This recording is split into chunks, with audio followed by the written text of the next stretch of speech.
আমার চ্যানেলে তোমাদের সকলকে স্বাগত। আজ আমরা ক্লাস 5-এর রায়ান মার্টিন প্রশ্নবিচিত্রা থেকে পরিবেশের তৃতীয় পর্যায়ক্রমিক মূল্যায়নের পঞ্চম স্কুল সলভ করব।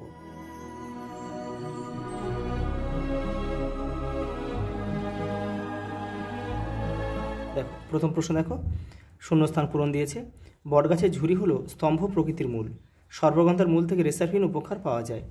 বুকে ভর দিয়ে হেঁটে বেড়ানো প্রাণী হচ্ছে সরীসৃপ বলে। ওটা দেখো সত্য মিথ্যা দিয়েছে। সত্য মিথ্যা, মুখ্য জোয়ারের 12 ঘন্টা 26 মিনিট পরে গৌণ জোয়ার হয়, এটা সত্য। 1949 সালে বৃহস্পতির উপর উল্কা পতনের কারণে এক বিশাল গর্তের সৃষ্টি হয়েছিল, এটা কিন্তু মিথ্যা। সালটা হবে 1994 হবে। এই যে করে দিয়েছি, দেখো বলছে বিষয় দৃশ্য শব্দটি চিহ্নিত করে লেখো, কোনটা আলাদা সেটা লিখতে হবে। দেখো হাতি, জিরাফ, জেব্রা, ডাইনোসর, এটা হবে আলাদা। দেখো এই তিনটে কিন্তু এখনও পৃথিবীতে রয়েছে। দেখো পরেরটা কি বলেছে, দেখো মহাবিশ্ব কাকে বলে। তোমাদের বইয়ের 175 নম্বর পেজে উত্তর রয়েছে। এই যে দেখো আমাদের চারপাশে আকাশের সব কিছু নিয়ে মহাবিশ্ব। পরেরটা দেখো সমুদ্র উপকূলবর্তী এলাকার মানুষ কোন প্রাকৃতিক দুর্যোগে সব থেকে বেশি ক্ষতিগ্রস্ত হয়, ঘূর্ণিঝড় আর সুনামি। পরেরটা দেখো যে কোনো খাদ্যের মধ্যে নিহিত শক্তির আসল উৎস হচ্ছে সূর্য। পরেরটা কি বলেছে, দেখো পূর্ণিমাতে সূর্য, চন্দ্র ও পৃথিবীর রৈখিক অবস্থান দেখাও। এই যে দেখিয়ে দিচ্ছি, এটা হচ্ছে পৃথিবী, এটা হচ্ছে চাঁদ, এটা হচ্ছে সূর্য। দেখো খনিজ সম্পদের দুটি উৎস লেখো, কয়লা আর পেট্রোলিয়াম। আকর্ষক গাছকে কীভাবে সাহায্য করে, উপরে উঠতে সাহায্য করে। দেখো পরের প্রশ্ন, দেখো জীববৈচিত্র্য কাকে বলে আর পরিবেশ রক্ষায় কাক ও শকুনের ভূমিকা। দেখো দুটোই 60 নম্বর পেজে রয়েছে, দেখে নাও। এই যে দেখো প্রথমে রয়েছে, দেখো এই যে আমরা চারপাশে নানা রকম উদ্ভিদ আর প্রাণী দেখি, সেটাকে বলে জীববৈচিত্র্য। আর দেখো শকুন আর কাকের ভূমিকা, এটা পুরোটা লিখবে, কিন্তু তোমরা এটা পুরোটা পড়ে নিয়েই তোমরা লিখতে হবে। পরের প্রশ্ন, দেখো মুখ্য জোয়ার ও গৌণ জোয়ারের মধ্যে প্রধান কারণ। দেখো 171 নম্বর পেজে রয়েছে। দেখো এই যে এখান থেকে এটা দেখো মুখ্য জোয়ার, আচ্ছা এইটা নয় কিন্তু, এই যে মুখ্য জোয়ারের মূল কারণ হচ্ছে চাঁদের আকর্ষণ আর গৌণ জোয়ারের মূল কারণ হচ্ছে পৃথিবীর ঘূর্ণন, এইটুকুনি লিখতে হবে। পরেরটা দেখো সবুজ উদ্ভিদের খাদ্য তৈরিতে প্রয়োজনীয় উপাদানগুলি কী কী। দেখো H2O মানে জল, CO2 মানে কার্বন ডাইঅক্সাইড আর সূর্যের আলো।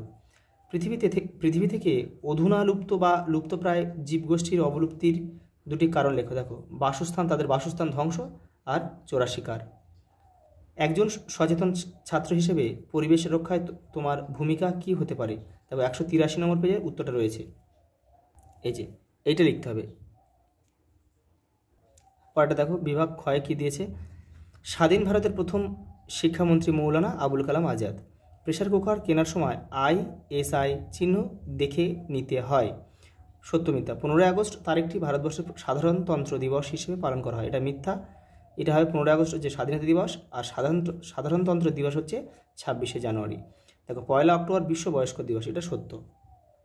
দেখো পরের প্রশ্ন, তিতুমির ও তার সঙ্গীরা কাদের বিরুদ্ধে লড়াই করেছিল। দেখো 95 নম্বর পেজে দেখো, এই যে তিতুমির ও তার সঙ্গীরা ইংরেজ আর তাদের দেশীয় সঙ্গী জমিদারদের অন্যায় ও জুলুমের বিরুদ্ধে লড়াই করেছিলেন। পরেরটা দেখো বিশ্ব বয়স্ক অবমাননা প্রতিরোধ দিবস কবে পালিত হয়, 15ই জুন। পরেরটা দেখো শিশুদের অধিকার।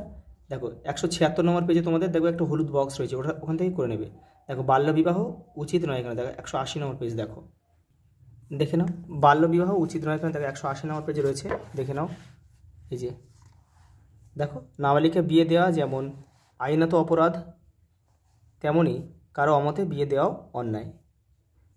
পরেরটা দেখো কিভাবে সুস্থ সামাজিক পরিবেশ গড়ে তুলবে, 153 নম্বর পেজে রয়েছে। দেখো এখান থেকে তোমাদের করতে, এখান থেকে এই পর্যন্ত।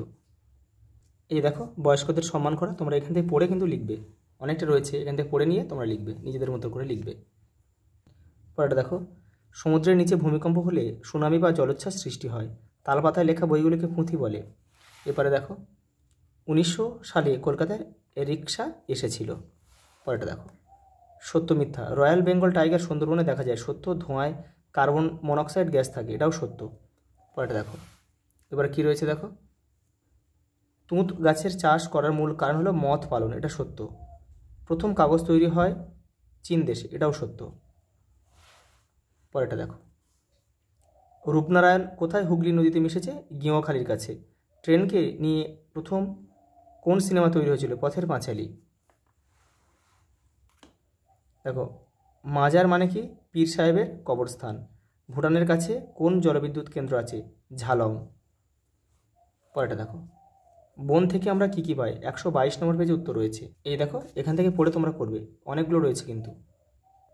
পরেরটা দেখো, ডিভিসি করার ফলে কি সুবিধা ও সমস্যার সৃষ্টি হয়? দেখো 107 নম্বর পেজে রয়েছে। এই যে এখান থেকে তোমাদের কিন্তু লিখতে হবে। এই যে দেখো দেখো, কিন্তু দাদা তো বন্যা বন্ধ হয়নি। এই যে ডিভিসি জল ছাড়ে, এখান থেকে এটা পুরোটা লিখবে। পরেরটা দেখো, পঞ্চায়েত কীভাবে লুপ্তপ্রায় মাছ বাঁচাতে পারে? দেখো 117 নম্বর পেজে রয়েছে। দেখো এই যে এখানে রয়েছে, দেখো পঞ্চায়েত একটা দুটো পুকুর এইভাবে দেশি মাছ সংরক্ষণ করতে পারে। একটু আগে থেকে এটা লিখতে হবে এই পর্যন্ত। পরেরটা দেখো, বাংলার মানুষ কীভাবে বাংলা ভাগের বিরুদ্ধে লড়াই করেছিল? দেখো 69 নম্বর পেজে রয়েছে। দেখো এই যে এখান থেকে তোমরা লিখবে, এখান থেকে এই পর্যন্ত। দেখো লাস্ট প্রশ্ন, অপ্রচলিত শক্তি সম্বন্ধে যা জানা লেখো। তোমাদের বইয়ের 136 নম্বর পেজে রয়েছে। দেখো এই যে অপ্রচলিত শক্তি, এই যে এখান থেকে লিখবে, এখান থেকে এই পর্যন্ত লিখবে। আজ এই পর্যন্ত, দেখা হবে পরের ভিডিওতে।